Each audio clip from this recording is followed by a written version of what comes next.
it's been an interesting time in the last year, especially if you zoom out 2 years and look at that time horizon. 2020, 2021.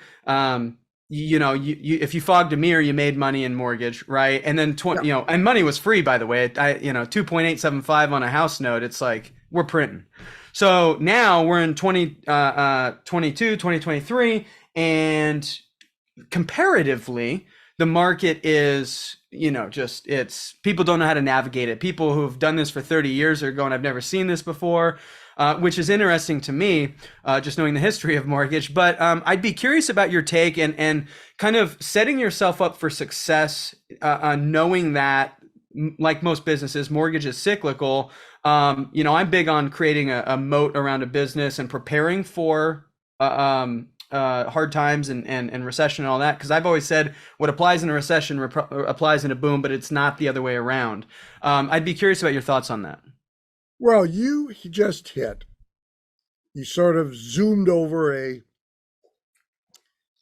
as a small point, something that I think is a very big point.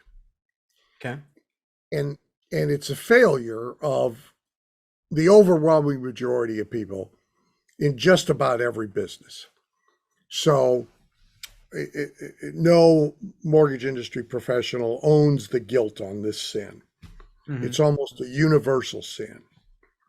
And it is ignorance about history and ignorance about the history of your particular field. 90% of the people that I encounter one-on-one, whether via consulting or all the way down to, a quick conversation with an audience member at an event.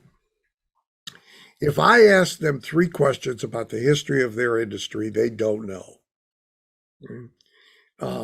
They know what happened yesterday. Mm-hmm.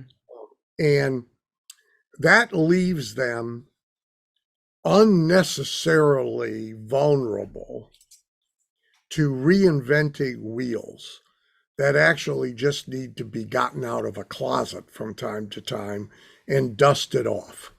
Mm-hmm. So there's really no set of circumstances that A, haven't already occurred, and B, that somebody didn't figure out how to thrive and prosper in while others fell to the ground en masse, weeping and bleeding. That's the history of business and economics in America and in the world. Right. So, and of course, when I came up in business, we were in the Carter and Carter aftermath recession. So we had prime interest rates of 12 to 16 to 18%. People were paying 33% on their credit cards. If you could get a 12% mortgage, you were like golden. Right. And we also had double-digit unemployment and double-digit inflation, worse than the inflation we've got now. Mm-hmm. And people that don't know that and don't have any understanding of how, in any given field, businesses won or lost in those circumstances are having to invent when really all you need to do is find it and implement.